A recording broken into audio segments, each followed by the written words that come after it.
Welcome back, Shapeshifters. This is part 2, Unplug and Rewire, the reset you didn't even know you needed. This episode is about rewiring, resetting, and remembering who we are without all of the static. So a digital detox is not about rejecting technology, is not about disappearing. It's about reappearing in a way that's going to give us a conscious break so that our brains and our nervous system can reset and we can come back with more clarity, creativity, more reconnected. So as we prepare for this adventure together, I want you to start by just checking your patterns. This was your homework from the last episode. Notice how often you're grabbing your phone. What came up for you? Do you grab your phone the second you wake up? Do you doom scroll when you're tired? What are your scroll triggers? Knowing our triggers around scrolling when we're tired, when we're lonely, when we're overwhelmed, maybe when we get home or put the kids to bed or, whatever it is for you, right? So part of that is just stepping into that level of awareness so that we can not just be automatic in the way that we're tapping in, but we can really start being intentional. And so one of the ways to do that is before you pick up that phone to just say, what am I actually needing right now? Take a step back. Why am I picking up my phone? And then a lot of times we can make up reasons. Oh, I need to get this recipe for this cake that I'm never going to, or I need to find out this meme that I really want to share with my friend. How important is that? Is it a distraction or an inspiration? And that small moment, I promise you, that small moment of pause is going to give you more power and it's just going to give you a beat. And sometimes you're still going to open that phone, but I promise you there are going to be a lot more times when you won't. So this isn't about throwing our phones away. It's about those micro moments that we can do to create a major shift. So start small. Maybe phone-free mornings. The first hour and the last hour of our day are critical in terms of how our days begin and how we release our day so we can fully get the level of deep sleep and restoration required to have a new day. So just giving yourself that hour to spirit. Maybe you have app-free evenings to really give your nervous system, particularly for those of us who are working remotely or have a lot of Zoom meetings. We're already on screens all day, and that can just continue to create more stress. Also thinking about device-free zones. Get a clock. I have a watch. I need to get an actual clock in my bedroom. So your phone's not in your bedroom, but really keeping our sacred spaces tech-free to protect our peace the same way that we protect our passwords.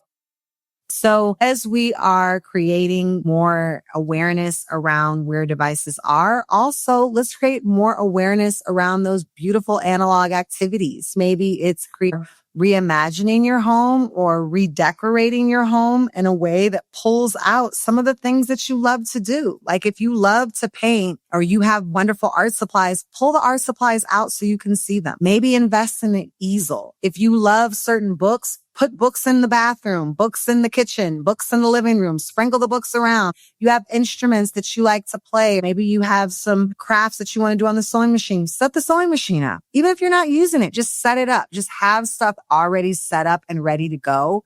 And I know people have to be creative with the amount of space that they have. This could even be some activities in a basket in a corner. However much you have, just making sure that you're really filling your space and reclaiming your space with joy. Tap into those analog activities, a record player, buying some new, the easiest one that we always know, nature. Nature.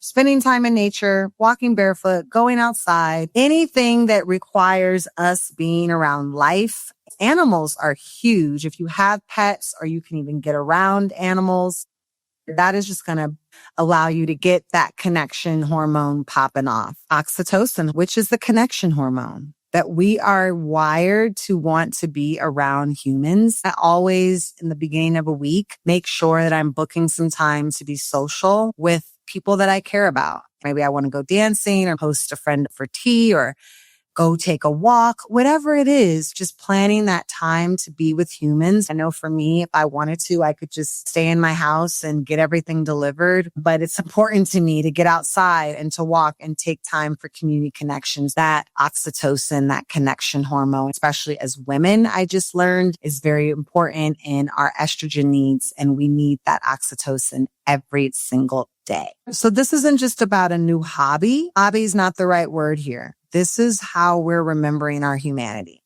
This is how we're not becoming robots, y'all. This because the Neuralink isn't just about waiting for the brain chip to get installed if you're going to walk around with the brain chip in your hand. So this is where we step into our humanity, knowing that our systems are ancient technology, that you are the original system upgrade. Your breath becomes your reset button. Your melanin absorbs sunlight and converts it into energy. Your heartbeat is syncing with the drum of the earth. So when we detox from that digital noise, we reconnect to our natural signal. And that's where our magic and our creativity and our intuition live. And again, look at the world.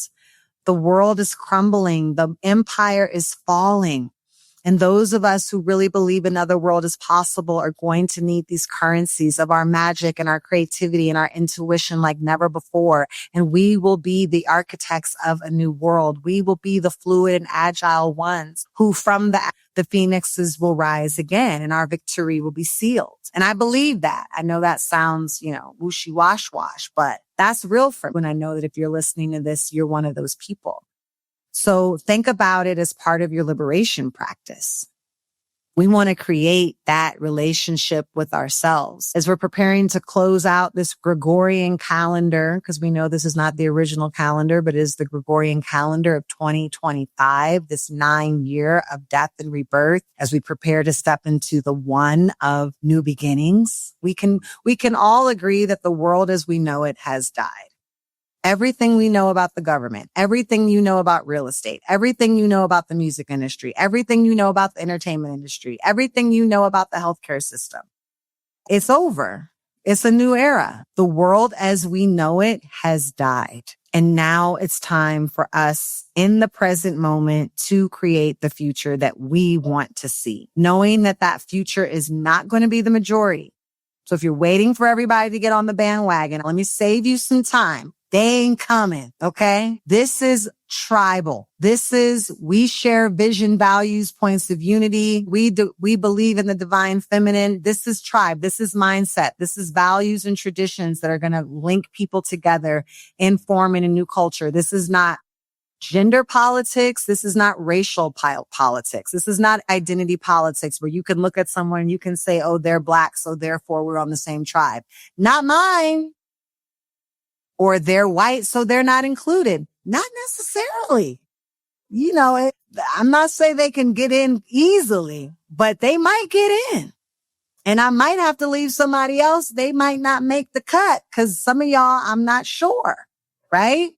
That's just what it is. So we want to make sure that as we step into this 2026, we're reimagining our relationship with these devices, so that we can harness the tools for our own liberation as we are moving into Underground Railroad 2.0. Every single one of us becomes a safe space, a sanctuary, part of the interconnected hub of the mycelium network that is alive.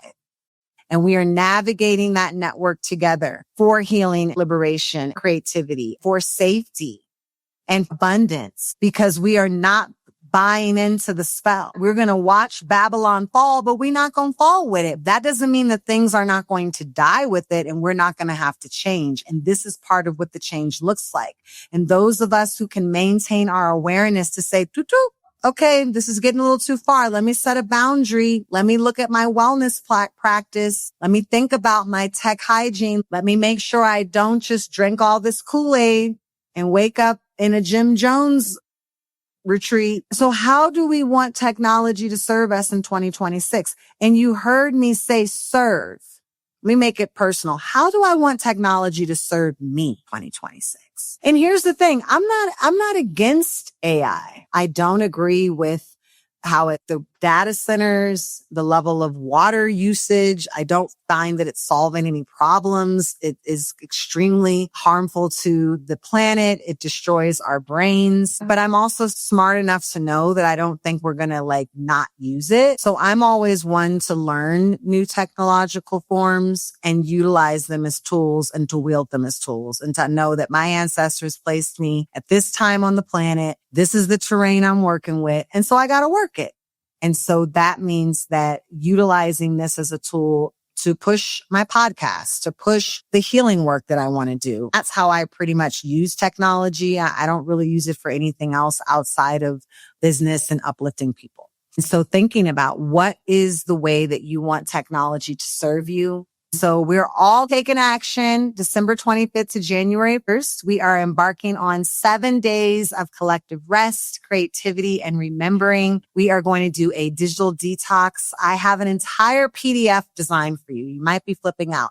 It's free. It's going to give you ways to prepare. It's going to give you an opportunity to list some of the goals that you have for your time. You're going to have an accountability partner. We're going to have a cute little Zoom gathering when it's all over just to share what the experience was like. I mean, we can give ourselves 7 days, right? It's December 25th to January 1st. What are you really doing that time anyway? And this is the time where we really veg out on screens. You know, your whole family's got to put on matching pajamas. Save that for the family group chat. We don't need that. You can still communicate.